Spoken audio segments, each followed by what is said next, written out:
como yo les decía el otro día, el Gariambo no tiene un esquema uno pueda decir que se ha establecido con cierta certeza, para la redundancia de cierto y de certeza,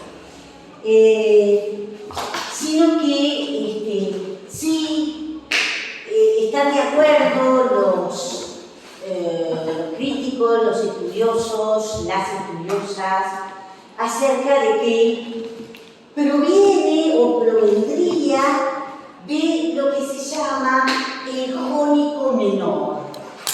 ¿Sí? Entonces vamos a ir viendo estas cuestiones. Yo traje acá, bueno, por ahí ustedes tienen el texto de Elías Galán, aquel que empezamos a trabajar ya en latín 1, ¿no? En latín 2, con mucha más,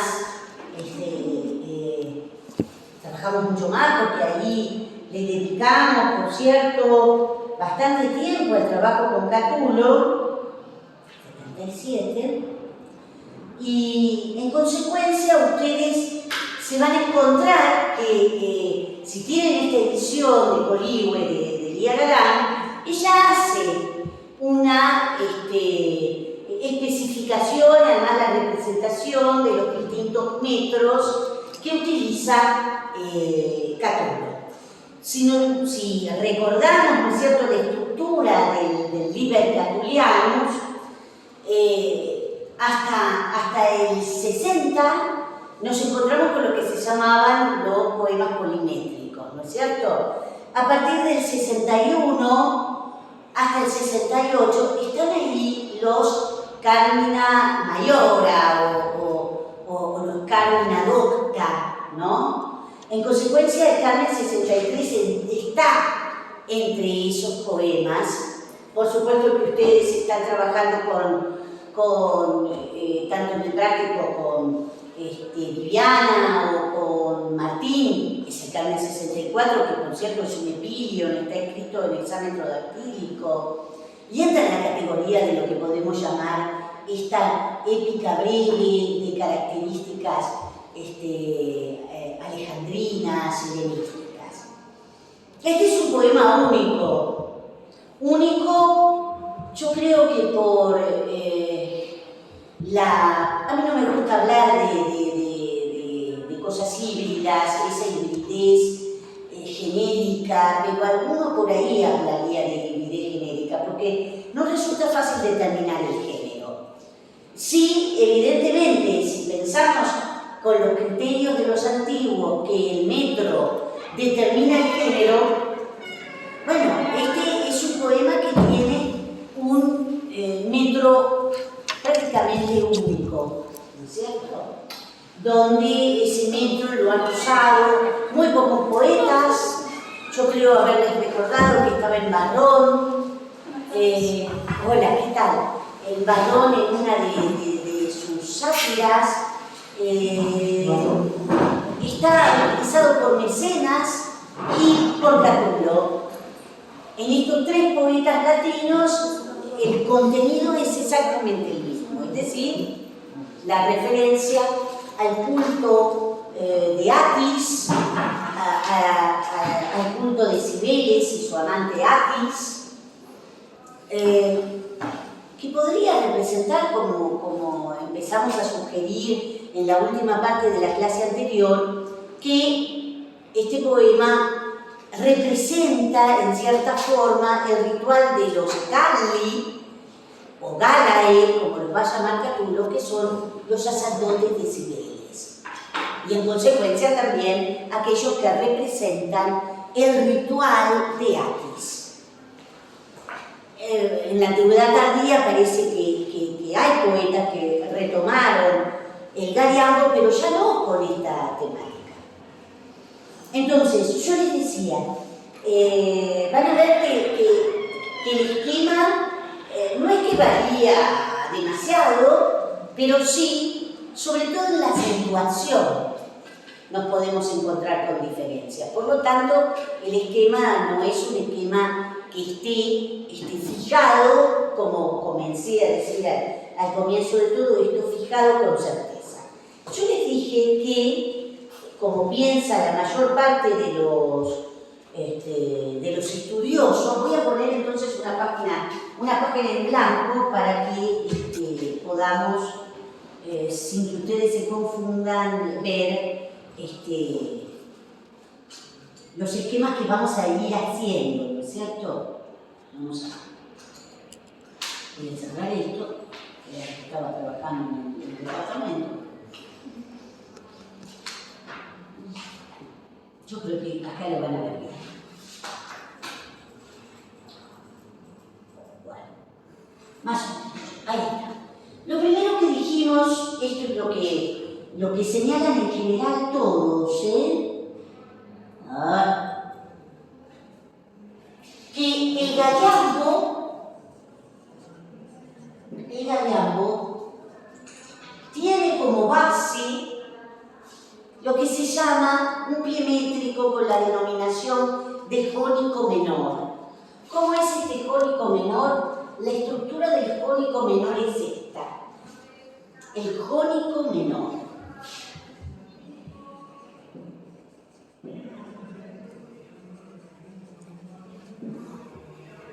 Dos breves y dos largas. Bueno, por supuesto que la denominación, no hay mucho que pensar, ¿no? El jónico dice, es el metro en el cual fueron cantadas las danzas jónicas. Pensemos que la Jonia es una región, yo lo voy a volver a poner, ese mapita que vimos el otro día, es la región que pertenece a la actual Turquía. No, yo no digo tanto metiéndonos adentro o profundizando en la meseta Anatolia, pero sí. La costa.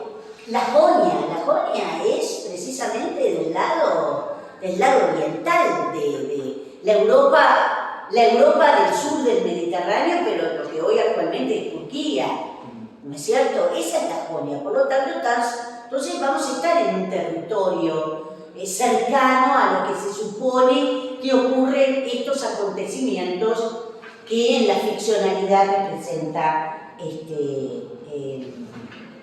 Catón. Vayamos entonces, esta es la base, como muchos así lo creen. Esperen que vamos a tomar específicamente lo que dice Crucius, ¿no es cierto? Estoy buscando cuando él trabaja el gallambo. 77. Vamos entonces al 77. Muy bien, acá lo tenemos. Dice, el verso, bueno, no importa, no vamos a meternos en tantas peculiaridades, podríamos decir, con ciertas licencias métricas, sí, vamos a detenernos en una licencia métrica en particular, que ustedes la tienen mencionada en este documento, después vamos a ir a él, pero dice, los galambos, esto es algo, el otro día Germán me dice, los galambos tienen que ver con los coriambos, no, nada que ver con eso. Ni tampoco, esto es algo que destaca particularmente Crucius, los galambos no son yambos. A pesar de su nombre, lo podrían hacer pensar, pero en realidad no. La estructura de este pie métrico, sí, alguno podría decir, pareciera ser que hay dos breves y dos largas y nos harían recordar a la estructura del yambo, que es breve y larga. Entonces dice Crucius, los galambos no son yambos a pesar de su nombre, sino jónicos menores.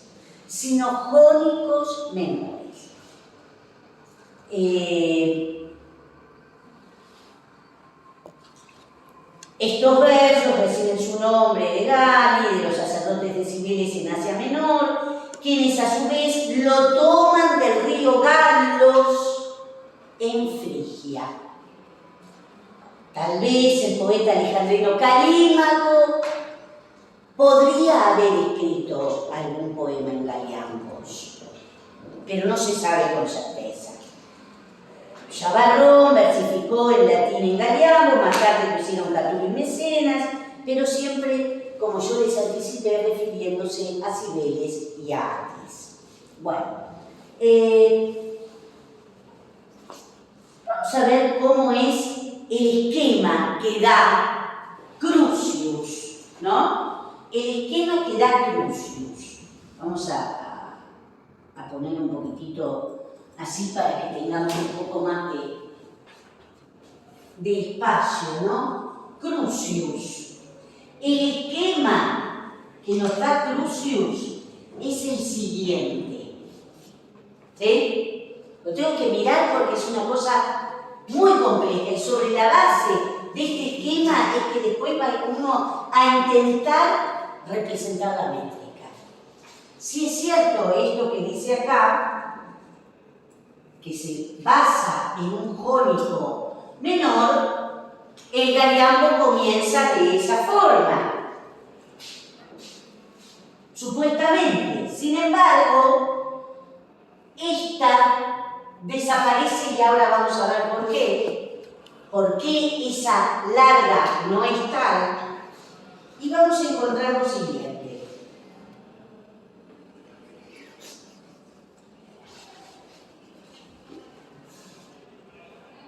Impresionante, ¿no es cierto? Acá tenemos la cesura. Este es el primer miembro del Galiambo. El esquema que hace Crucius, Yo tengo varios esquemas para mostrarle. ¿Sí?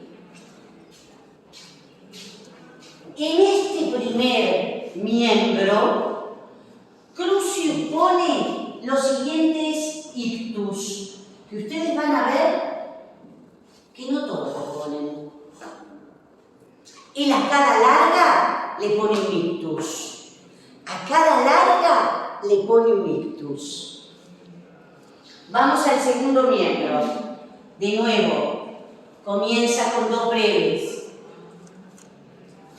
De nuevo, una larga a la que le pone un ictus. Dos breves. Una primera breve con un ictus. Dos breves más. Y la final, que es una sílaba anceps. Esta segunda parte del esquema, como ustedes pueden ver, tenemos un primer miembro y un segundo miembro en este esquema. Lo que nosotros vamos a advertir que en este segundo miembro hay una verdadera sucesión de breves que, como lo dicen algunos estudiosos, es prácticamente como el martilleo de un arma, ¿no? Esto va a estar ligado en el poema a una movilidad extrema por parte de las protagonistas o de los protagonistas. Ustedes van a advertir que una de las cosas que yo marqué es palabras que representan ese frenesí extático, que no tiene nada que ver con estático. Es decir, cuando estoy hablando de una suerte de frenesí extático es porque estos personajes están en una suerte de movimiento extremo que no se dan cuenta precisamente de lo que están haciendo. Bueno, ¿cómo es que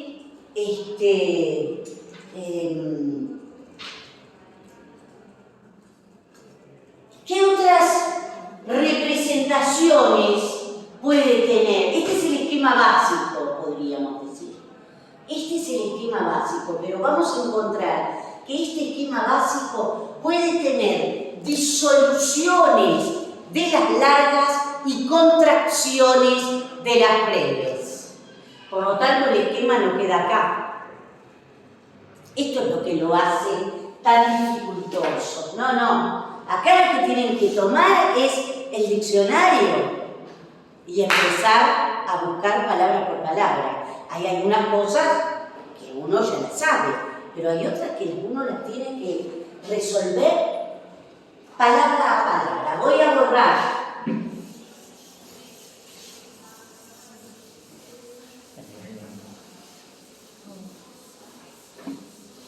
Para que veamos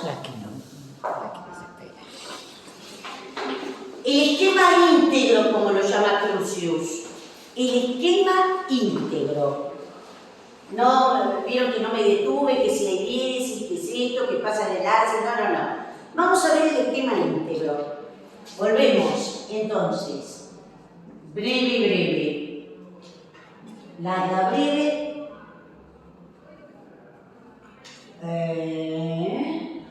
Breve, larga. Breve, larga. Diéresis. Tic. Van a ver que este tipo de acentuación no está en todos los metricolos. No están en todos los esquemas que se nos plantean. Breve, larga, breve. Este es el que yo acabo de hacer, ¿no es cierto? El mismo. Ahora, ¿qué puede suceder? Este es el esquema base, ¿sí? Según Crucius.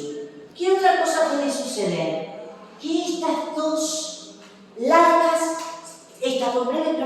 se contraigan en una larga. ¿Sí? Que esta larga se disuelva en dos breves. Que esta larga se disuelva en dos breves. Y así lo mismo con esta larga. Lo que ustedes ven que yo no modifico es que queda así. ¿Estamos? ¿Sí? Ahora, ¿qué pasa con los ictus? Los ictus quedarían tal cual están acá, en la primera breve, ¿no? En la primera breve. Este final no se modifica, por ejemplo. Esta breve no se modifica, lo mismo que esta. ¿Estamos? ¿Sí? ¿Dónde pondría los ictus? Acá.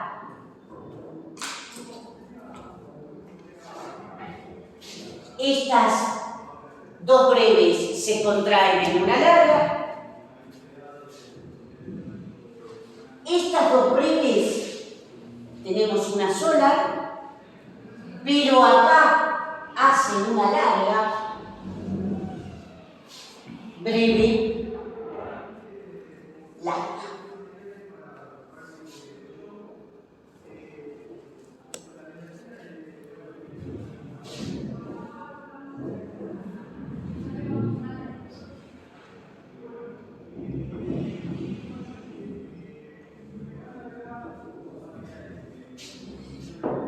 Para Crucius, esto callamos, cuando él dice lo callamos, no son llambos, a pesar de su nombre, sino jónicos menores. El verso es resultante de otro que tiene el siguiente esquema. ¿Cuál es ese? Entonces deriva de esta sucesión de jónicos menores. La derivación de este esquema. ¿Qué es esto en realidad? Ahora yo les voy a mostrar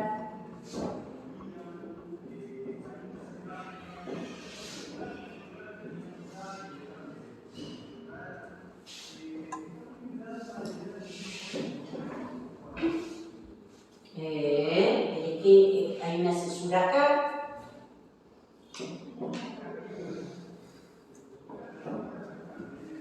Este esquema que yo les hice allá arriba deriva de esto. Como ustedes pueden ver, esto es una sucesión de jónicos menores, ¿sí? Es un tetrámetro jónico cataléptico. Esto esto que ustedes ven acá es un tetrámetro jónico cataléptico. ¿Por qué tetrámetro jónico? Porque yo tengo, recuerden que les había dicho que esto es jónico menor. ¿Cuántos jónicos tengo?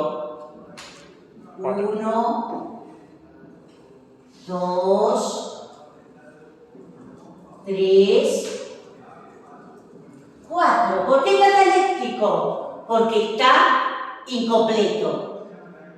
Porque está incompleto. Por eso se llama cataléptico. Cataléptico porque está incompleto. De esto habría dado como consecuencia este esquema.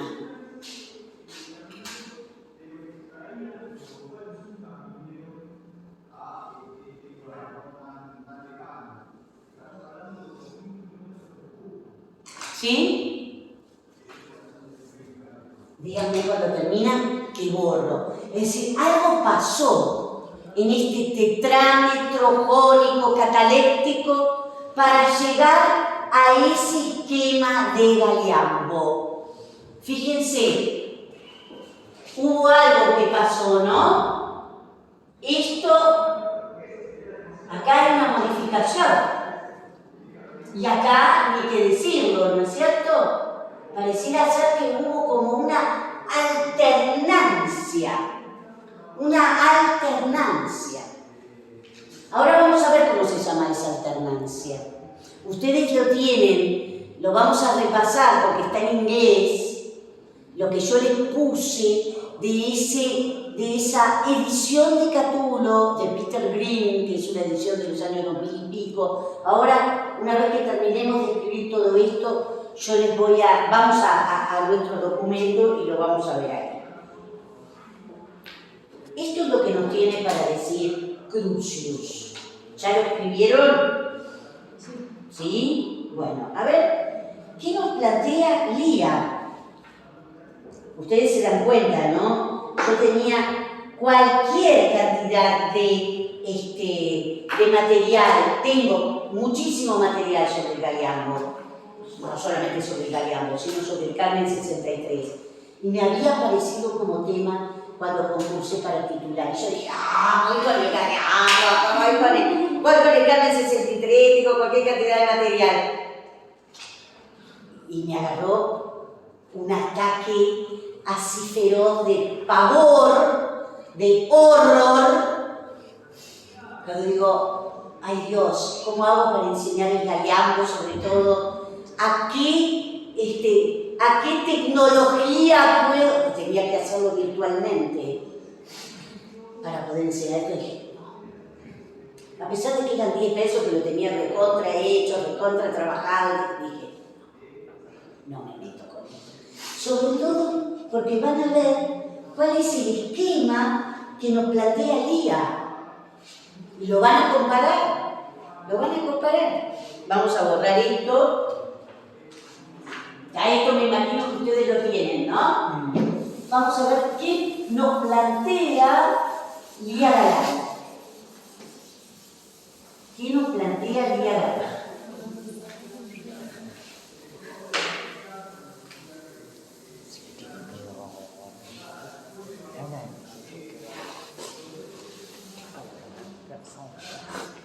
El esquema que plantea Lía, ¿ustedes tienen el librito este de Lía?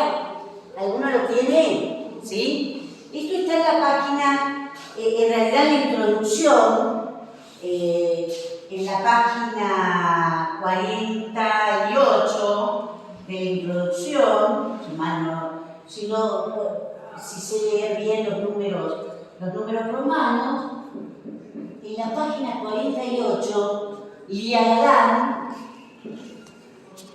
nos propone el siguiente esquema. Mucho más simplificado, Mucho más simplificado. cambia. Y ella, siguiendo ese esquema del tetrámetro jónico, limita cada 4 sílabas el pie. ¿Sí? Algo semejante de lo que vamos a ver en lo que yo les transcribí de Peter Grimm.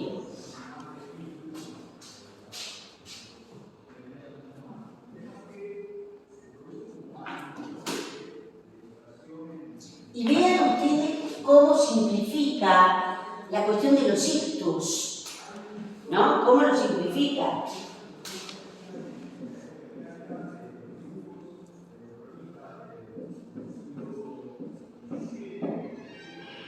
¿Ven que ella plantea un tetrámetro? Plantea un tetrámetro, es decir, un metro constituido por 4 pies métricos. Visto así, advertimos, ¿no es cierto?, la modificación a partir del esquema del jónico menor. Siempre es eso lo que yo tengo que tener en la cabeza. Ella no está marcando ningún tipo de cesura. Evidentemente la cesura ustedes van a ver que se encuentra acá, pero esto no lo marcaría. No lo marcaría. Parte de este esquema, ella y no dice demasiado, más allá de lo que yo les enseñé, diciendo que es el único metro conservado en este único poema que es el Carmen 63, dice, Catulo lo adapta a las posibilidades cuantitativas de la lengua latina. Si es esto un esquema que lo habría usado Calímaco, si ustedes, ahora después yo les voy a mostrar, también hay algún otro metricólogo griego que dice que bueno, este sería el esquema, que posiblemente Calímaco lo haya utilizado, pero lo que dice Elías es muy importante, Catulo lo adapta a las posibilidades cuantitativas de la lengua latina. Después de las 2 sílabas breves iniciales, estas 2, el esquema es dudoso, así que lo único que tengo seguro son las 2 sílabas iniciales. Por lo cual, después de leer todas estas cosas y de ver las diferencias que planteaban varios de los estudiosos, dije, no. El Carmen 63 es maravilloso, a mí me vuela la cabeza, pero no para concursar, ¿no? Después de las 2 sílabas breves iniciales, el esquema es dudoso y cambia por los continuos reemplazos de 2 sílabas breves por una larga y viceversa. Entonces, aunque Elías había puesto como cerca de 20 versos de la égloga cuarta, voy a la égloga cuarta, por más que no era un texto que yo, me encanta por cierto, pero tuve que ponerme a estudiar mucho más porque, bueno, no era algo que yo hubiera dado en los cursos. Esta es otra. Yo tengo también una edición de Catulo que yo les comentaba el otro día, que es la de un catalán llamado Petit, donde el esquema es bastante semejante a el esquema básico. Ahora, Petit no lo trabaja sobre la base de este esquema pensando en pies métricos, sino que él lo hace en una línea, sí marca una cesura. Que yo les digo es el de Petit, es una edición bilingüe de editor catalán, que también, al igual que Elías, bueno, el texto es bastante anterior, pero también coloca todos los metros que utiliza Catulo, que es en realidad un poeta polimétrico. Es un poeta polimétrico. Entonces, según Petit, es así. Vean que en esto no es que vamos a encontrar tanta modificación, sí, lo que vamos a tener son diferencias, como ustedes pueden ver, con respecto a la acentuación. ¿En dónde poner los ictus? ¿No es cierto?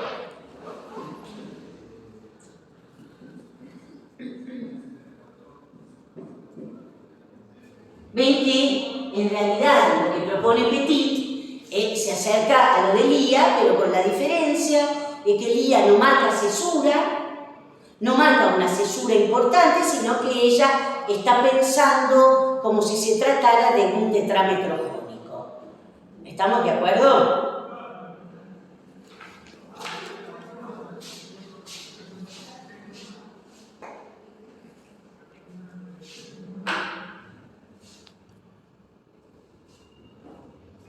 Hay un jónico mayor también. La diferencia del jónico mayor con respecto al menor es simplemente que son dos largas y dos breves. Ese es el jónico mayor. Es como a la inversa del jónico menor. ¿Lo hicieron todo esto? ¿Sí? Bien. Entonces, ahora sí, yo voy a poner el documento que le subí, donde vamos a ver lo que nos dice Peter Grimm. Ojo, también les puedo mostrar otro texto que lo tengo acá, que es el de Fordyce, que ustedes se lo pueden bajar, Vamos entonces, vamos a sacar esto y vamos a poner así el documento.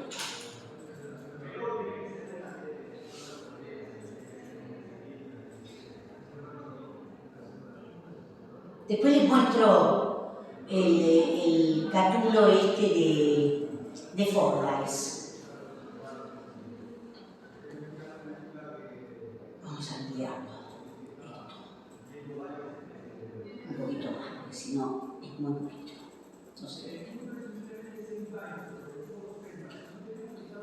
muy bien. Vamos entonces a lo que ustedes se van a encontrar con respecto a lo que dice este señor, Peter Grimm, con respecto a la métrica.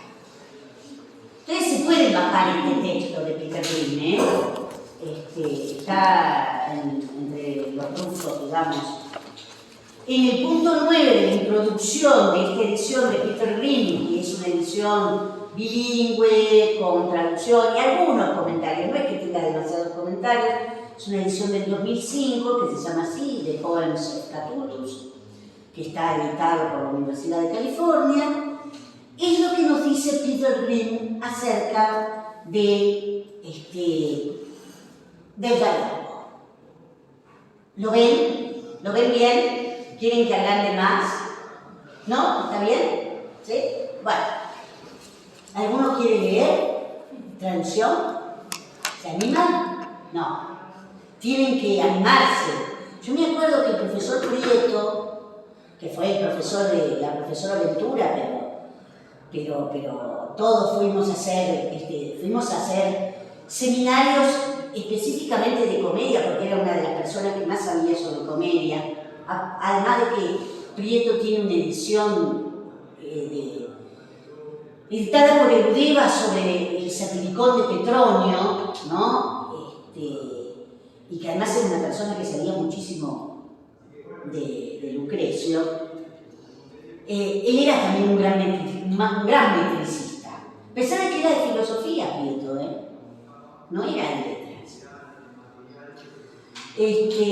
Yo me acuerdo que hicimos un seminario, ya era una persona octogenaria, octogenaria. Y le teníamos que pedir, por favor, que nos diera una pausa porque salíamos literalmente agarrándonos de las paredes, ¿no? Literalmente agarrándonos de las paredes. Entonces él trabajó con flauto, no, sí. Y dice, bueno, vamos a trabajar tal edición. Donde vos no solamente tenías que trabajar el texto, ni proponer una traducción, también tenías que trabajar el prólogo, y todo el prólogo estaba en inglés. Entonces agarraba y te decía, traducí, vos. Entonces vos empezabas a traducir, tenías que traducir en inglés. Suponete que te pasaras una palabra, porque él había traducido cosas de crítica, y decía él, no, ¿cómo traduciste tal palabra? Palabra por palabra. Él era de los tipos que tenían el sentido, la concepción de que la traducción había que hacer una palabra por palabra. Acá no tengo internet. Ahora se me chispoteó si Epidicus era de Claudio de Terencio. Bueno, me agarró se me chispoteó. Bueno, sí. Después cualquier cosa, si ustedes tienen internet, fíjense, con él trabajamos en Epidicus. Bueno, ¿qué es lo que nos dice Peter Grimm sobre el Galeano? Dice, este metro extraordinario, es si fuera de lugar, único, usado por Catulo solamente para este tour de force, ¿no? Porque es único, ¿sí? Que es este poema 63. Era de hecho estaba especialmente designado para acompañar el ritual extático. Cuando uno dice extático significa que están fuera de sí, ¿no es cierto? Este tipo de prácticas, bueno, ¿cómo es que se llegaba a este estado? Podríamos imaginarlo quizás a través de la música, a través de prácticas previas, no lo podemos determinar, pero como yo les adelanté el otro día, este ritual terminaba con la inmaculación, es decir, se cortaban el pene, ¿no? Que es lo que ustedes van a ver representado a través del poema. Dice, para acompañar el ritual estático de los acólitos, es decir, de los acompañantes decibeles, y lo que dice es su ritmo de metralla, su ritmo de martilleo, mejor dicho, ¿no? Porque es esto, ama el martillo. Su ritmo de martilleo. Que ese ritmo de martilleo, ¿cómo se logra? Por la sucesión de las breves que encontramos fundamentalmente en el segundo miembro del metro. Ven que dice con su ratatat, ¿no? Como si fuera un verdadero metralleo, ¿no? Al final de la línea del verso. Y esto se produce, bueno, se imaginan ustedes que con una, así dice muchas, menos, ¿no? Sí. Cantidad de breves que en griego era un lenguaje dificultoso para adaptar por la peculiaridad del uso, ¿no es cierto? Apropiado para este propósito. Bueno, entonces acá nos lleva a otro poeta en realidad que hizo un experimento de utilización del galeano, ¿no es cierto? Bueno, tal como hemos dicho, ¿no? Dice, es una línea, es un tipo de verso, mejor dicho, que ha sido sujeto a mucho debate, por eso nadie meterse con esto es meterse en la boca del lobo. Las mayores discusiones, ¿no es cierto?, han sido llevadas por estos distintos estudiosos, por Thompson, por Maurice, y bueno. Thompson acepta la explicación de antiguo metricista que es Hefestion, que explicaba el verso como derivado del jónico, que es, a partir de lo que dice este señor, parece ser que todos han tomado este camino. Que basado en estas variantes es lo que nosotros tenemos acá. Esperen que lo voy a subir porque si no ustedes no lo van a ver bien. Que era un poco lo que yo les decía. ¿Sí? ¿Ven? Esto es lo que se considera el jónico menor y esto es lo que se considera el jónico mayor. ¿No?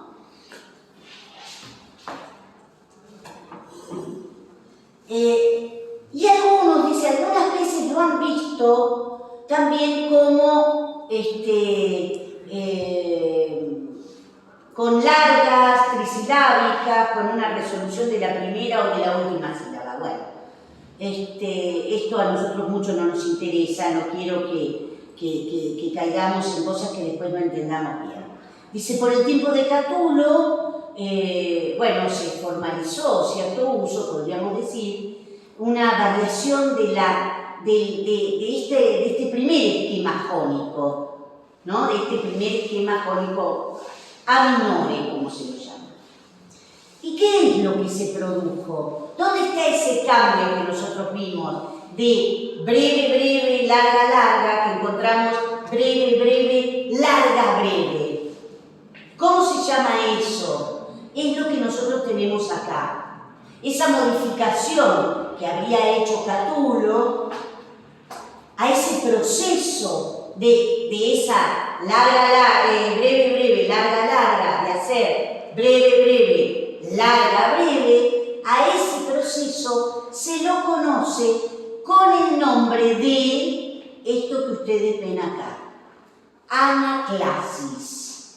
Ese es el fenómeno que habría utilizado Catulo para transformar el metro del jónico menor en esto que ustedes vieron por qué Lía ponía una barra, ¿no es cierto? Como si estuviera limitando el metro, el pie métrico, y ponía breve, breve, larga, breve, barra.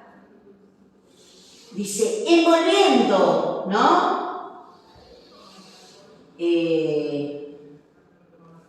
Esa última sílaba, ¿no es cierto?, del pie, de ese primer pie, con la primera del siguiente. Claro, ¿por qué está diciendo esto? Si yo tengo, este es el jónico, y sigo, ¿qué es lo que pasa acá?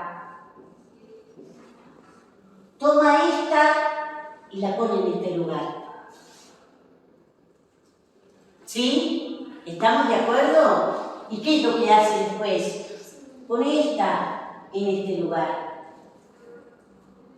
¿Estamos? Ahí es el cambio. Eso es lo que se llama el fenómeno de la anaclasis.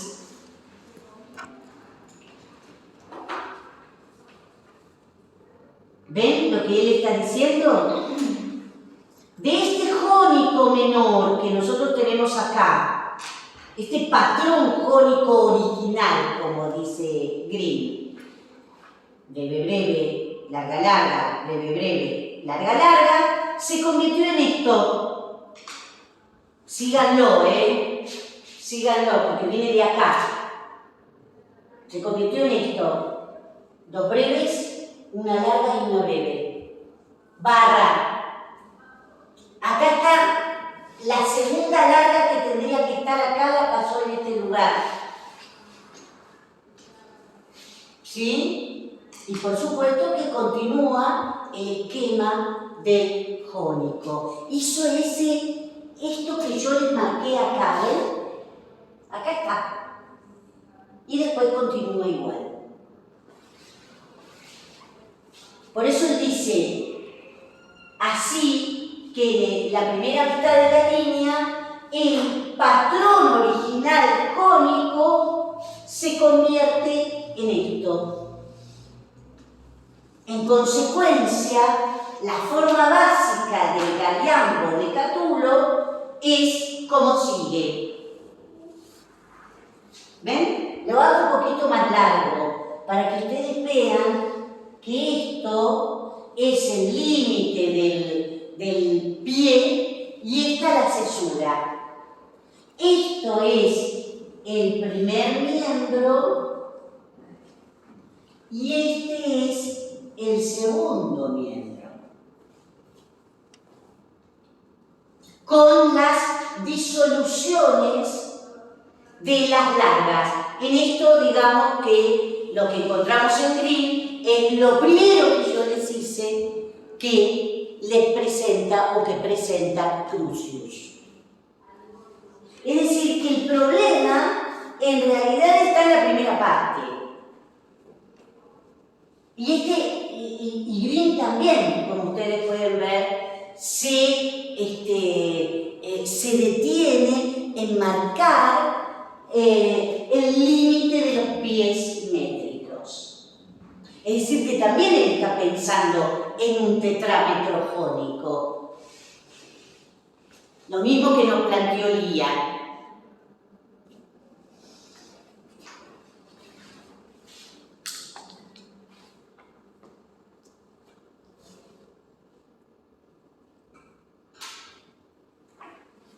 Bueno, nada, después él acá, voy a borrar para que ustedes vean cómo es que sigue, analiza, yo les dejé también para que vean el análisis, la métrica propiamente dicha, en este parrafito, bueno.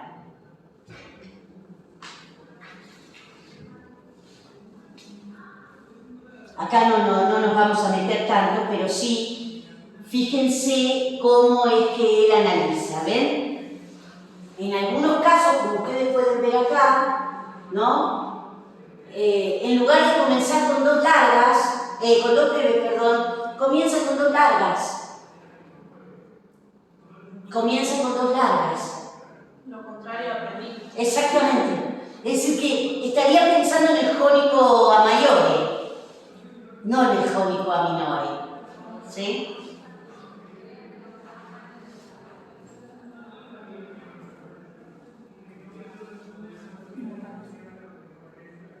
Bueno, y acá en la última parte,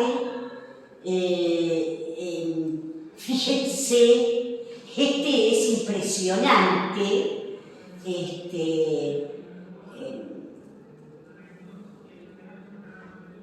que es la posibilidad de ver, ¿no?, la cantidad de soluciones de las largas en breves. Miren ustedes lo que es esto. Es impactante, ¿sí? Es impactante. Y como él remata diciendo a partir de la afirmación de este otro estudioso, ¿no?, que se trata verdaderamente de una performance virtuosa, ¿no? Porque esto verdaderamente es increíble, ¿no? Y para que ustedes vean, este es el límite, ¿ven? Acá está la censura, acá. Son todas breves.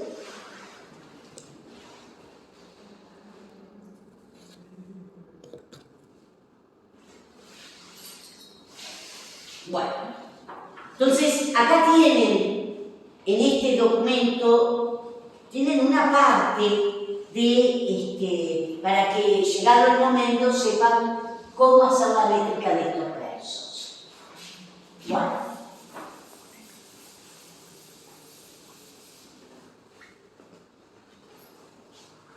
Así es lo que él está marcando, que, bueno, como pudimos ver en el verso anterior, donde las dos breves son contraídas, las breves se contraen en largas, dice, sin embargo, la más común de las variaciones va en otra dirección, ¿no es cierto?, con una expansión en sílabas breves y esa especie de vuelo de palabras divididas o decíamos, mejor dicho, el Iridá como ocurre en este verso 63, ¿no? Este es un poema que tiene, no llega a los 100 versos, no es tan largo, pero tiene dificultades fundamentalmente en la métrica, no tanto desde el punto de vista sintáctico.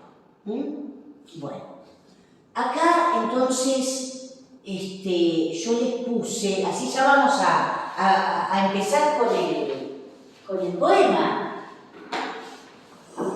Yo les agregué acá, basada en lo que dice Limal, en el diccionario de mitología griega y romana, ¿no?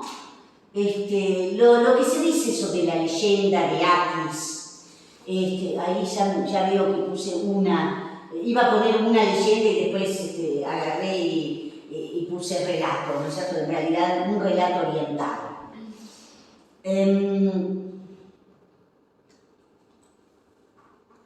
Creo que no tenía nada más, ¿no? No sé. Nosotros tenemos que tener en cuenta que estamos en presencia de otro tipo de religión. Estamos en presencia de otro tipo de fenómeno religioso. En primer lugar, Atis es un dios de la vegetación. Como nos vamos a encontrar muchos dioses de la vegetación en el universo mitológico y legendario del Mediterráneo.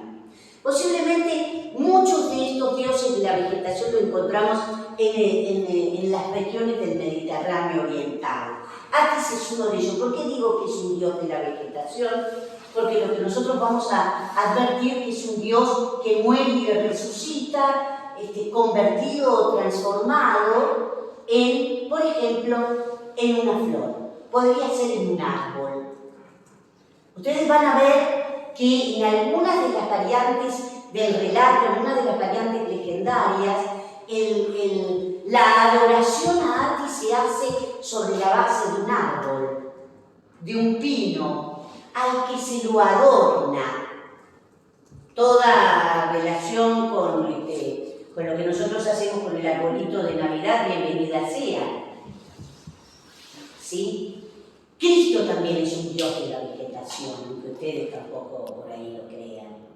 ¿Por qué digo semejante cosa? Porque es un dios que muere y resucita en distintos momentos del año y que está directamente relacionado con los ciclos de la naturaleza. No solamente Atis y Cristo lo podemos ver desde esa perspectiva, sino que también hay otros como Adonis, por ejemplo, que es un joven amante de la diosa Venus, que también va a ser muerto y va a resucitar transformado en una flor.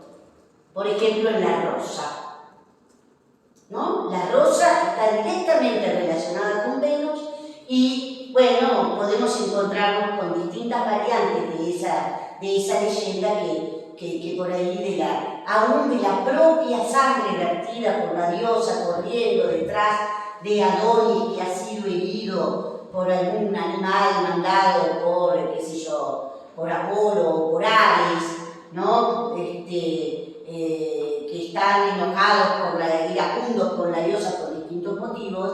La diosa se pincha en esa carrera y de esa herida mana la sangre de la diosa que se convierte en rosa. O algunos consideran que es de este propio Adonis que surge la rosa. También nosotros encontramos a otros jóvenes, como el caso de Jacinto, ¿no? Como Narciso, todos ellos transformados en flores. Ni qué decir, por supuesto, de otro de los rituales sumamente importantes del mundo griego, que es la propia Proserpina, o Core, ¿no es cierto?, que está ligada al mito eleusino, ¿no es cierto?, está ligada a los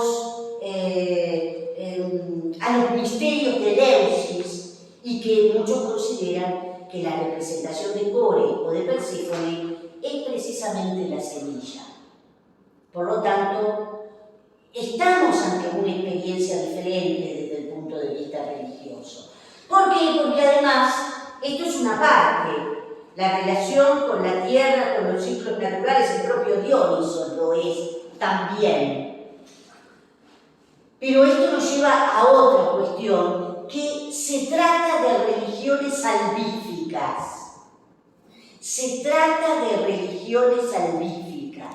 Es decir, la promesa a los seguidores de que su alma vivirá para siempre o de que vivirán para siempre convertidos en otra cosa, tal como le ha sucedido al Dios. Pero para eso hay que sacrificarse exactamente igual a lo ocurrido con el Dios. Por eso nosotros vamos a ver que Atis también se macula, por eso sus seguidores lo hacen, porque lo mismo sucede en definitiva con el cristianismo, aunque ustedes no lo crean. No en esta época, no sé, hace unos siglos, pero si pensamos en el monacato primitivo o aún en el martirologio de aquellos que se entregaban y iban a ser devorados por la fiera, lo que se pretendía era sentir el mismo sufrimiento que tuvo su Señor para conseguir que el alma llegue a los cielos, es decir, resucitar. Porque lo que nosotros vamos a advertir que este joven, bellísimo por cierto, muere y resucita. Ahora, la leyenda de Atis está relacionada con esta otra, que es la de Asdistis. Es un relato oriental de la región de Pesinunte. Ahora después se los voy a volver a mostrar, porque el otro día solamente había unos poquitos. Esa región de Pesinunte es el país de Cibeles, la gran madre de los dioses. Esto es narrado por Pausanias, pero pensemos que Pausanias también era natural de la región de Anatolia. Todo esto ocurre en la región de Anatolia. Comienza todo este relato con un sueño de Zeus que deja caer semen a la tierra, que engendró a este ser hermafrodito que es Asdistis. Los dioses se apoderaron de él, lo castraron y de su pene nació un almendro. La hija del dios río Sangario tomó una almendra y la colocó en su seno. Algo muy semejante, ustedes lo pueden ver en el Popol Vuh.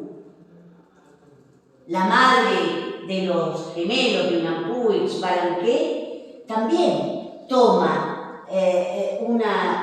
un fruto de donde había sido colgada la cabeza de un Unampu en el reino de Xibalbá, y ella come esa fruta y de esa fruta nacen los gemelos Unampu y Xbalanque.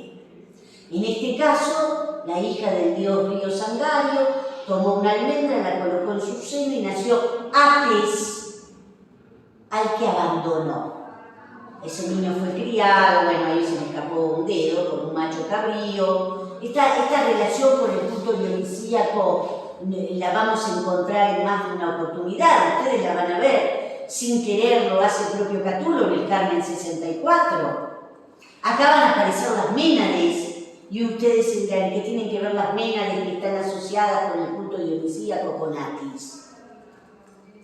Bueno, este niño fue criado por un macho cabrío. Al crecer, su hermosura hizo que Asdistis, solo mujer, en ese momento se enamorara de él. Esta cuestión del cambio de sexo, que también lo encontramos en el mito del linaje de Cadmo, con el propio Tiresias, bueno, todo esto nos tiene que llamar un poco la atención. Para separarlos, sus padres lo mandaron a Pesinunte, nos hace acordar a Edipo que lo mandaron a otra parte, para que Atis se casara con la hija del rey de Pesinunte. En otro de las variantes vamos a encontrar que la hija de ese rey de Pesinunte, el rey de Pesinunte era Midas. Entonces se presenta Asdistis y Atis se enloquece y se castra. por supuesto, muere a consecuencia de las heridas, pero sin embargo el pedido que hace Actistis es que resucite o por lo menos se convierta en otra cosa. Otra versión dice que en un acantilado de Frigia, Agdo, donde se adoraba a Cibeles en forma de piedra que después fue llevada a Roma, ¿no? En este regalo que le hace el rey Átalo, como yo les recordaba el otro día, que era un betilo, una suerte de pedazo de meteorito que habría caído. Ahí se adoraba a Cibeles en forma de piedra. Zeus, enamorado de la diosa, depositó su semen en una piedra. Así nació Actistis, que Dioniso enloqueció y castró. ¿Saben lo que podrían ustedes hacer? Que es lo que se hace en el método de Levi-Strauss o de Levi-Strauss, establecer las comparaciones de las distintas leyendas para ver en qué coinciden, en qué varía, en qué elemento de una o mi tema de una de estas leyendas, en qué se convierte en la otra leyenda. Este es un buen ejercicio que uno puede hacer y que esto ustedes lo pueden replicar en los cuentos infantiles. Entonces, Actistis, a través de Dioniso, que lo enloqueció, porque no nos olvidemos que Dioniso es uno de los que maneja lo que se llama la locura dionisíaca, que es también una locura de carácter extático. Lo tenemos, lo vimos en las vacantes de Eurípides, ¿no es cierto? En las vacantes de Eurípides, la locura a la que lo somete Dioniso lo lleva a que la propia madre mate a su hijo, ¿no es cierto?, al rey Penteo. De esa sangre brotó un granado. Observen ustedes la cantidad de elementos botánicos que nos encontramos en ambas leyendas. Granada, que aparece también en el mito de Perséfone, al punto tal que Perséfone, al comer el fruto de la granada, está sometida a quedarse en el inframundo. Tiene que ir un tiempo arriba y otro tiempo abajo. Y esto es a través por haber comido el fruto de la granada. Entonces, de la sangre brotó un granado. Así como en otras yo les contaba que había nacido una rosa y habría que averiguar tantas de todas estas leyendas de las que habla, por ejemplo, el propio Ovidio, qué pasa con Jacinto, qué pasa con Narciso, ¿no es cierto? Cuyo fruto colocó en su seno Nana y nació Ates, abandonado y criado con leche de macho cabrío. En una lo había educado el macho cabrío, lo había criado. Acá le dan leche de macho cabrío. Atis significa macho cabrío o el bello en Tita. Eso nos lo dice Grimal. Varias se disputaban el amor de Atis: Actistis, Cibeles y la hija del rey Midas. Lo cierto es que Ates se va a casar con la hija del rey Midas. Yo lo hice un poco más corto porque si no todavía estaría escribiendo. Enloquecido, se castró en la propia ceremonia matrimonial debajo de un pino. Enterrado, de su sangre nacieron violetas que rodearon el pino. La hija de Midas se suicidó y de su sangre también brotaron violetas. Cibeles la enterró y nació un almendro. Actistis logró que el cuerpo de Atis fuera incorruptible y llevó su cadáver a Pesinunte, donde fundó una cofradía sacerdotal y se realizaba una fiesta en su honor. Es impactante, ¿no es cierto? Es impactante. Acá, como yo les mostraba el otro día a los chicos, tienen el territorio del que estamos hablando, donde ustedes pueden ver como esa zona galaxia, porque ahí había pueblos galos. De ahí viene, esto es una palabra que está transformada, la palabra original es Galatia. Así que no tenemos que pensar que solamente los galos, como yo decía, están en el norte de España o de Francia o se fueron a las Islas Británicas. Evidentemente hay un movimiento de pueblos. Esta zona es la Galatia originalmente. Y ahí está Bitinia, como yo les decía el otro día, en Bitinia había estado Catulo, cumpliendo algunas funciones dentro de su cursus honorum, que él abandonó prontamente, había estado su hermano. Y tengo acá otro mapa donde se ve mucho mejor la relación, ¿no es cierto? Esta es la zona jónica también. Fíjense que acá está Troya. Nosotros vamos a encontrar a Eneas llevando el gorro frigio. Virgilio en la Eneida habla de los troyanos como frigios. Atente con esto. Y acá podemos encontrar claramente la relación con el Mar Negro, ¿no es cierto? Y por supuesto abajo el Mar Mediterráneo. Fíjense que esto que tenemos acá es Creta, ¿no? Bueno, y esto que está acá, Chipre, ¿sí? Y lo que yo les mostraba el otro día era el mapa hipotético de Pesinunte según un estudioso del siglo XIX. Bueno, y ahora después vamos a ver las imágenes de la diosa. Lo único que yo les quería mostrar era esto. Yo tengo un libro muy, muy bueno de una autora, que el libro está en inglés, pero ella me parece que debe ser italiana, donde ella pone esta imagen, que esta es la imagen de Atis en una lámpara. Esto es una lámpara, una lucerna, ¿sí? Se nota ahí la formita que tiene arriba, sobre todo, que es una lámpara. ¿Ven? En esta formita que tiene acá. Y lo que nos dice esta imagen, que es el busto de Atis, es una terracota romana, una lámpara de terracota romana de la región de Agrigento, es decir, del sur de Italia, y que está, bueno, es simplemente la catalogación en el Museo Arqueológico, que debe ser el Museo Arqueológico de Agrigento. Bueno, ¿alguna pregunta, algo que quieran? Miren, hacemos un corte y largamos con el texto. Todo lo que vayamos agregando lo vamos a hacer sobre la base del texto. Yo lo que quería que tuvieran el gran problema del metro,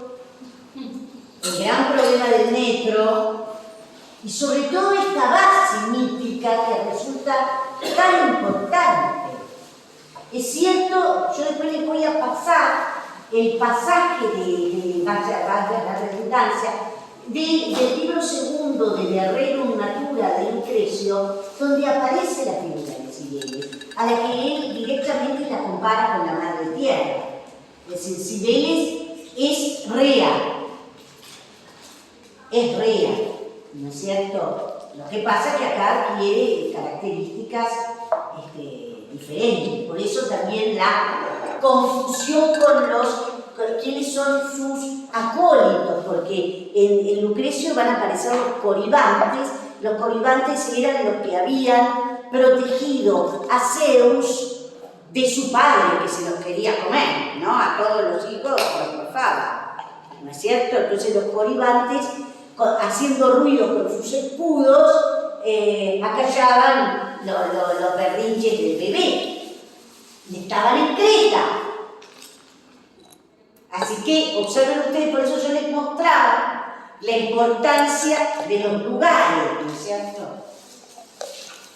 Bueno, revisen y pregunten si quieren, si no no hacemos un corte y ya en unos minutos largamos. Tengo otras cositas, ¿no? Esto yo me fui acostumbrando de la gente de historia del arte, que había una profe muy querida que ella decía, nosotros venimos con cotillón, la historia del arte venimos con cotillón. Y a mí me gustó eso del cotillón, por eso es que busco, debe ser porque a mí me fascina también. No es que lo pongo simplemente para entretener. Me estoy confundiendo, o en ella se le dice a Venus, o algo parecido. No, se le dice Ciberia. Ah, era parecido. Un poco lo que me preguntaba Martina sobre qué es esto de religiones salvíficas, ¿no es cierto? Porque esto representa una novedad. Es la promesa de la salvación para aquel que siga, ¿no? Porque no hay. Sí se piensa que, por ejemplo, en la Odisea que haya algún tipo de interpolación sobre la cuestión de la isla de los bienaventurados, en los cuales ya se plantea algo, o el hecho de ir a buscar las almas de los muertos. Pero evidentemente esta es la promesa de repetir a partir de lo que le ha ocurrido al dios, lo que le ha ocurrido al héroe, que es lo que nos lleva a repetirlo, ¿no? Esto es de una manera sumamente trágica, ¿no? Porque se imaginan que ocurría que muchos se emasculaban y quedaban en el camino, morían desangrados. Bueno. Yo seguí la edición de Manos, después les puedo mostrar que la edición de Fordyce, que es una edición comentada también. Son distintas ediciones que ustedes se pueden bajar desde ya. Esta es la oxoniense, ¿no? Del año 58, y esta de Fordyce que yo les decía tiene 20 años más, eso es del 70 y tanto. Lo interesante de este poema es también la hibridez genérica que lo caracteriza. Tengo por ahí un articulito sobre la cuestión del género, ¿no? ¿A qué género pertenece esto? Podríamos decir que tratándose de preocupaciones humanas, estamos ante el género lírico y particularmente el elegíaco. Nos vamos a encontrar con características propias de un himno, sobre todo cuando advirtamos una sucesión de versos que se caracterizan por estructuras idéntricas, estructuras simétricas y sobre todo por la presencia de anáforas, ¿sí? Esto es muy característico del himno. Podemos pensar que se trata de un himno a la diosa Cibeles, pero hay un artículo que yo tengo que también me resulta muy interesante, cómo lo piensan, que se trataría como de una suerte de tragedia, sobre todo porque comienza in media res, es decir, como a la mitad de los acontecimientos. Nosotros no sabemos por qué este personaje que se llama Atis, que no es el Atis de la leyenda o del relato del que estuvimos hablando, sino que se trata de un joven griego llamado Atis, que van a ver ustedes que frenéticamente va a ir hasta la región frigia y sin mediar ningún tipo de circunstancia, más allá de esta suerte de frenesí, de loca rabia de la que está poseído, se emascula. Entonces, esto es lo que lo consideran como un comienzo in media res, algo característico de la tragedia griega. Y además, algunos de los estudiosos, siguiendo con este planteo, advierten el cumplimiento de los principios aristotélicos, sobre todo las unidades, podríamos decir, aunque, bueno, creo que Aristóteles no menciona nada en particular al respecto del tiempo y del espacio, pero sí, todo lo que ocurre durante un día, lo que lleva entonces en un determinado espacio, que es, por cierto, este bosque frigio del que prontamente vamos a advertir que se habla. Entonces, y por supuesto hay una unidad de acción que se cumple, que está evidentemente centrada en la figura de Atis, y él es el conductor o conductora, vamos a ver, de una serie de acólitos, de una especie de cortejo que va a rendirle culto en la montaña a la diosa Cibeles. Yo en la próxima clase, por favor espérenme por ahí, si llego un poquitito tarde en la próxima clase, porque me tengo que conectar en este ciclo que estamos haciendo con los brasileños y voy a salir así de mi casa, porque lo voy a hacer en mi casa porque temo al internet de acá de la facultad. Pero espérenme, yo igualmente voy a traer el libro, o si no ustedes lo pueden buscar, porque yo creo que en internet debe estar y se lo pueden bajar, que se llama Los griegos y lo irracional. Los griegos y lo irracional de Dodds, ¿sí?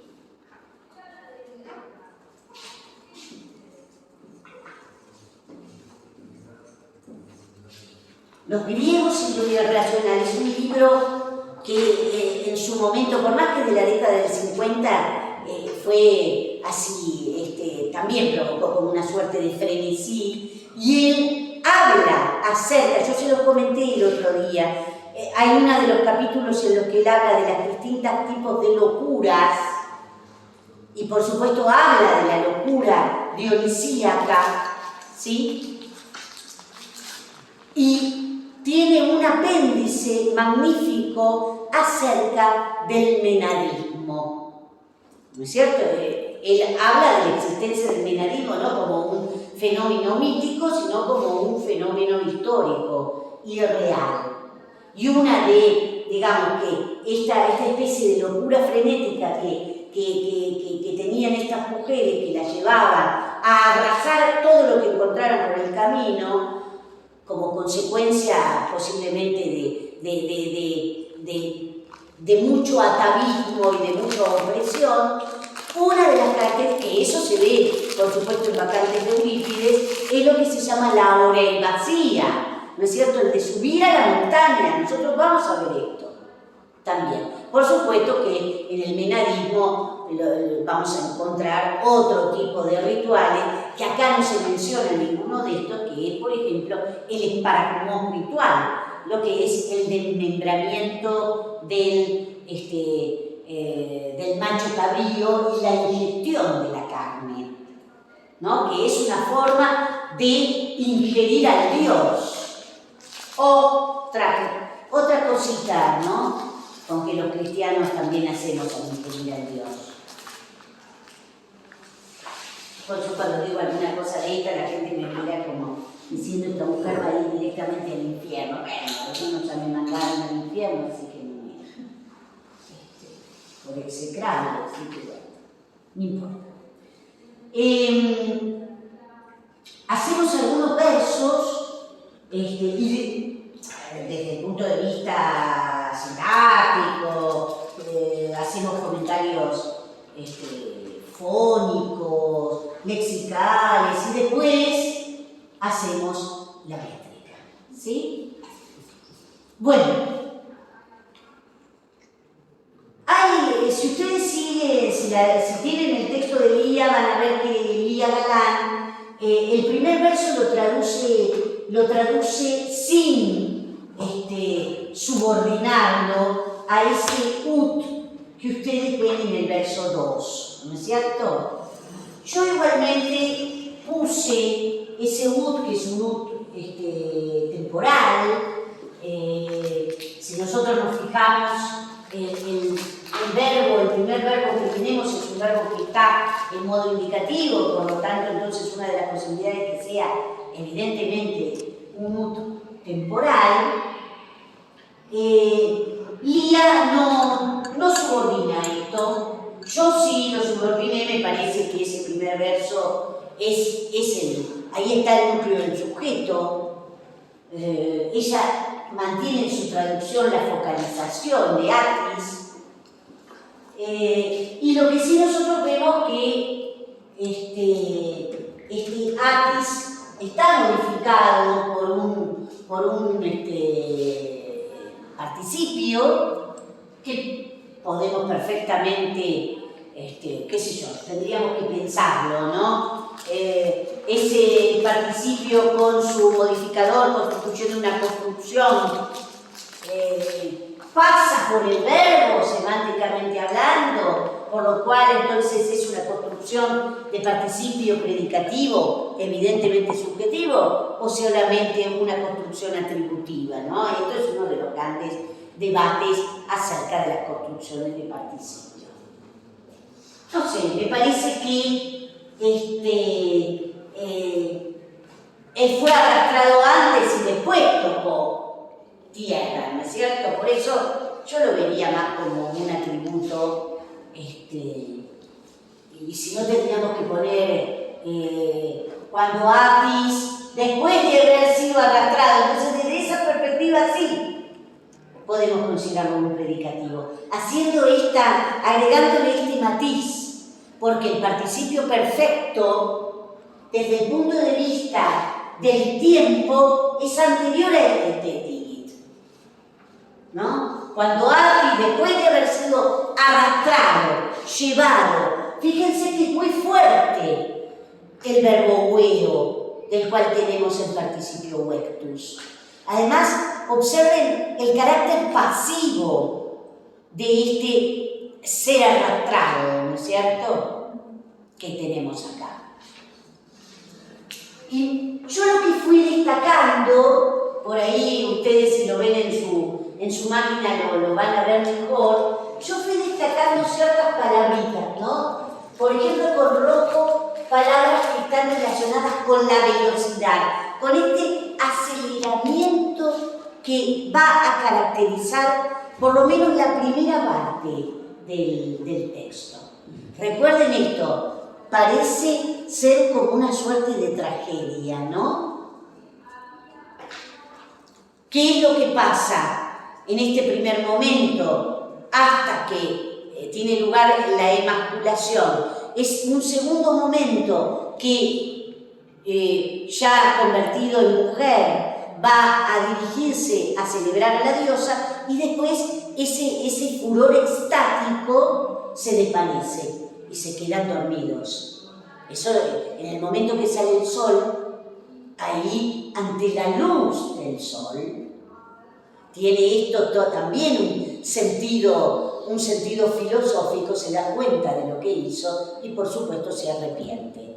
Ese es el segundo momento del texto. El tercer momento, muy breve, es cuando la diosa se da cuenta que la muchachita esta o este nuevo ser parece querer abandonarla, entonces le mandan los leones, ahora después los vamos a ver, para instarlo a que vuelva al redil. Y digo redil en un sentido animal.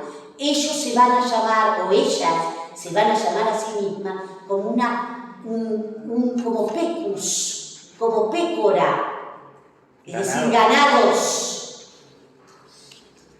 rebaños de la diosa, del díndimo, ¿sí? Es impactante. Por eso también podemos pedir, y después, bueno, hay unos versos finales donde es aparentemente el propio Catulo que dice: yo con esta diosa, por favor, no me quiero meter y pido que me protejan porque la verdad que se las traen, ¿no es cierto? En los versos finales, muy interesante eso.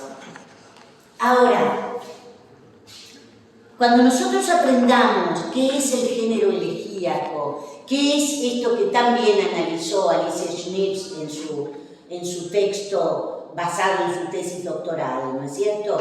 El hecho de que se trata de un varón sometido a una mujer, ¿no? Y es la domina, ¿no? Ahí es donde se produce la subversión, la inversión de lo que son los deberes cívicos de un ciudadano, también desde el punto de vista de su cuerpo y desde su comportamiento sexual, ¿por qué no? Bueno, acá nosotros ya tenemos un antecedente, lo vamos a ver, ¿sí? Donde la mujer, en este caso Cibeles, es la patrona, es la señora, ¿sí? Y entonces ya acá estamos vislumbrando esta inversión que veremos en el género elegíaco. Bueno, entonces, evidentemente este ut, yo lo puse, en la traducción lo puse arriba, pero fíjense cómo está pospuesta la conjunción de esta proposición temporal, ¿no? Pero presuponemos, no presuponemos nada, es evidentemente así que Atis es el sujeto dentro de esta proposición temporal. Esto lo podemos pensar, ¿no es cierto? Todo esto, Vectus, Kelly, Maria, alta, superalta Maria, todo este superalta, Vectus, Kelly, Maria, todo una construcción de participio, ¿sí? El verbo de la temporal estética, tocó, pisó, ¿no? El objeto directo, ¿no es cierto? El bosque frigio, ¿sí? Y miren de nuevo, este quitato también yo lo puse en rojo, porque tiene que ver con lo acelerado. Acelerado por la excitación. Fíjense que nosotros tenemos excitado, ahí lo tenemos. Y tenemos acelerado, allá arriba lo tenemos. ¿Sí? Y también yo he puesto con otros colores, para, por ejemplo en verde, hice 3 cuestiones cromáticas. Esto en verde que tiene que ver con la ansiedad, con el deseo, ¿no? No lo hace, si bien está arrastrado por esta rápida nave, en una rápida nave, también podría haber sido porno, podrían pensarlo como una causa eficiente, esto no está mal. Sobre los profundos mares, porque es alta, ¿sí? Superalta Maria, ese es el ubi, ¿sí? Bueno, ahora vamos a ver qué hizo. Esta es la temporal. Y bueno, y acá yo les agregué otra, la primera versión que da Grimal, donde aparece Atis como un dios frigio compañero de Cibeles, madre de los dioses, cuya leyenda evolucionó con la difusión de su culto. De nuevo insistimos en estas características extáticas, no que lo olviden, tanto en el mundo helénico como en Roma. Recuerden que dijimos que la piedra de este vestilo llega a Roma en el 204, algunos dicen 205, 204, durante la Segunda Guerra Púnica. Y por supuesto que está ligada a un acontecimiento político, porque también tiene lugar una suerte de milagro, porque cuando llega la nave mandada por Átalo y entra al puerto de Ostia, ahí en la entrada de Roma, la nave queda anclada y no se mueve más. Entonces, bueno, frente a esto, la mujer que esté libre de pecado va a poder mover la nave. Entonces había una Vestal que estaba bastante cuestionada, Vestal que pertenece a una de las familias más emblemáticas de Roma, que es la gens Claudia.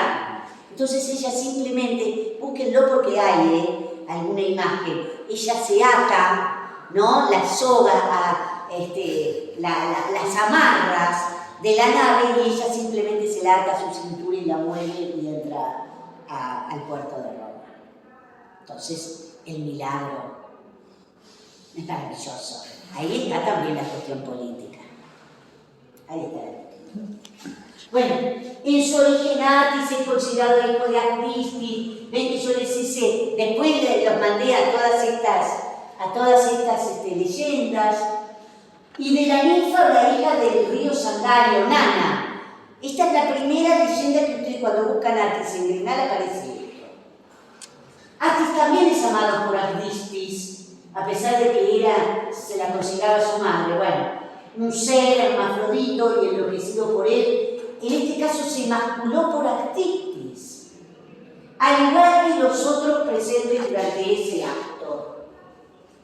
Atis muere, pero permanece en vida latente, resucitando de su túmulo en forma de flores.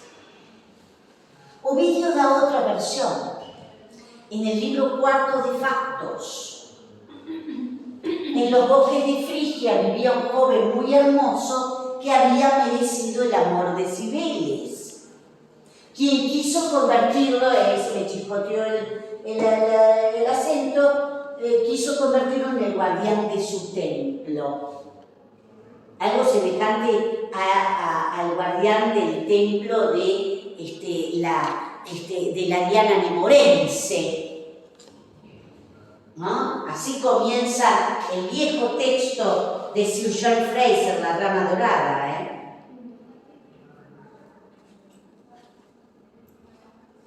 Atis se enamoró de la ninfa Sagaritis, semejante el nombre al río Sangario, y Cibeles, enfurecida, derribó un árbol, ahí cuando estoy escribiendo como loca, a quien estaba asociada la vida de Sagaritis. Es decir, que Cibeles en primer lugar mata a la ninfa que está unida a su vida a un árbol. Observen ustedes las diferencias en cuanto a estas relaciones biológicas, a estos códigos botánicos que son impactantes. Esto volvió loco a Atis, que se inmaculó, y entonces Cibeles lo recibió en su servicio. Miren ustedes las diferentes variantes. Esto lo cuenta Ovidio. Era representado en el carro de Cibeles que recorría las montañas de Frigia. Por supuesto, carro que es tirado por los leones. Bueno, nada, acá un comentario sobre este sustantivo rate, ¿no? Que aparece en ablativo, pero es ratis ratis. Puede también hacer un acusativo ratim. El uso poético es por nave, por bote, por barco, porque en realidad el primer sentido de ratis es como si fuera balsa, una balsa. ¿Ven? Esto que les pongo acá es la primera acepción que da el OU. Alude a un conjunto de maneras que flotan a la manera de una balsa. Bueno, entonces, ¿qué hizo? Tocó el bosque frigio ansiosamente con su piel.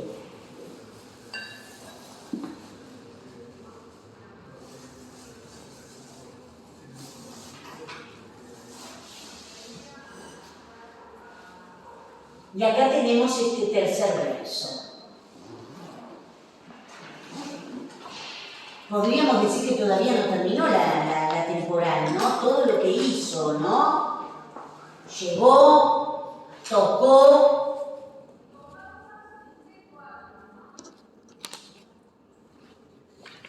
y ahora dice, y se aproximó. Ese adit, que viene del verbo adeo, ¿no es cierto? Es el perfecto.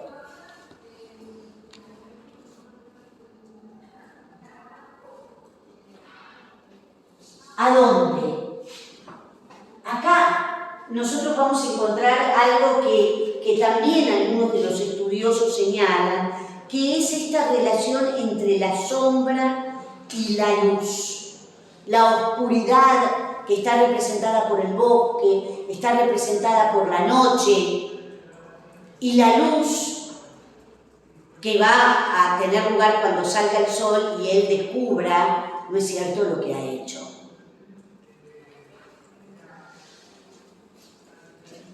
Entonces dice, y se aproximó, ven el cuello crítico, a los sombríos, opaca. Podemos considerarlo evidentemente un quo, a los sombríos lugares de la diosa, evidentemente un genitivo posesivo, y esos lugares están coronados, relimita, están coronados de selvas o con selvas, es decir, un ablativo de medio instrumento, ¿no?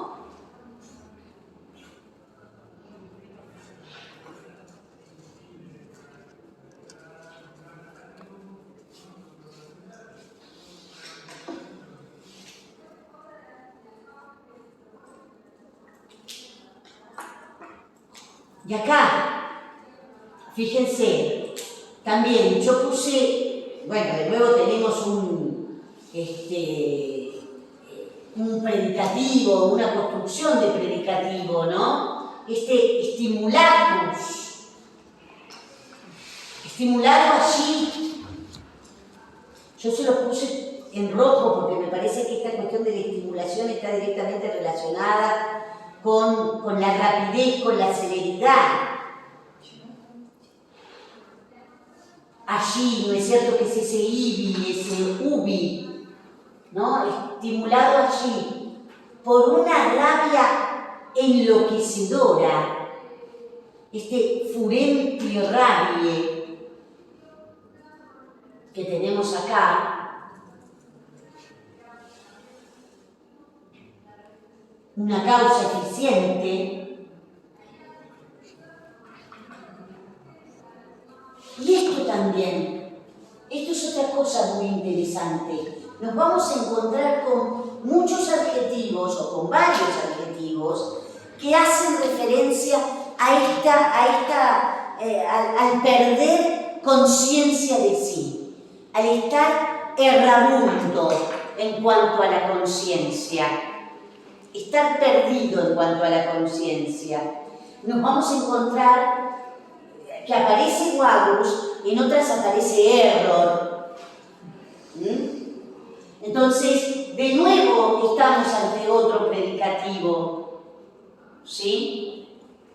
Errabundo en su alma, yo puse específicamente animis en la traducción en cuanto a su alma, pensando ese animis como un ablativo de limitación.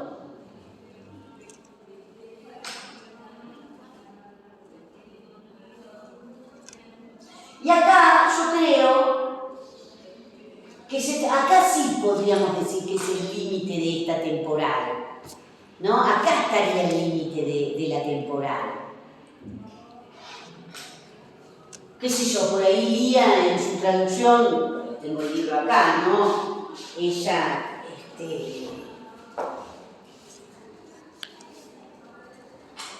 traduce: llevado aquí sobre el profundo mar, en veloz nave apenas tocó ansiosamente. Ven y pone este primer verso como fuera de la temporada. Pero bueno, no lo sé. Simplemente para mantener ese orden en lo que hace a la focalización, pero eso evidentemente está dentro de la proposición. Acá termina. Fíjense la cantidad de elementos que nos ha dicho, cómo es que está sometido a esta especie de alienación, a este estado de alienación. Es ajeno a sí mismo, es un otro. Es muy interesante la cantidad de palabras que nos pone Catulo para representar esta situación. Por eso les digo que muchos de los análisis que se hacen sobre este Carmen 63 se trabaja desde una perspectiva psicológica, ¿no es cierto? Ahora les voy a... yo creo que no le subí nada de Lía Galán, ¿no? Le subí un trabajo de Lía. Bueno, después les tengo que subir porque hay algunas cosas... lo que pasa es que hay un trabajo de Lía que yo tengo en papel, que es un libro que está dedicado a al profesor Vaccaro, del cual, bueno, tanto Lía como mi profe del Sastre, Arturo, la recientemente fallecida María Delia, todas fueron alumnas de Vaccaro, y yo fui el primer profesor con el que yo trabajé, y yo fui su última auxiliar antes de su jubilación final. En ese libro que está dedicado a Vaccaro, que lo hizo María Delia Buiselli y Lía Galán, hay un texto de Lía sobre el Carmen 63. Yo después le voy a subir uno que aparece mencionado en academia.edu, ¿no? Después se lo voy a subir. Donde ella habla de la cuestión de este personaje que lo acerca a la barbarie por el olvido de sí, ¿no es cierto? Bueno, entonces acá termina la temporada. Fíjense que habla de una rabia enloquecedora, el hecho de estar sometido al furor, ¿no? El hecho de estar sometido al furor, el hecho de no tener, más allá de conciencia de sí, no tener control de sus acciones, ¿no? Es la representación de la desmedida, es la representación misma de la hubris. Por eso también desde ese sentido podemos hablar de una tragedia. Y además, prestenle atención, esta es la primera vez que aparece la idea de estar ajeno en cuanto al ánimo, en cuanto a su ánimo. Entonces, ¿qué hace? Acá lo tienen. Se arrancó, que yo también lo marco, fíjense, con este mismo, además el verbo es un verbo de una extrema violencia, se arrancó a sí mismo, Sibi, ¿sí? Con un agudo pedernal, con una aguda piedra, ¿sí? El peso de la entrepierna. Es decir, de esta manera eufemística habla de la emancipación.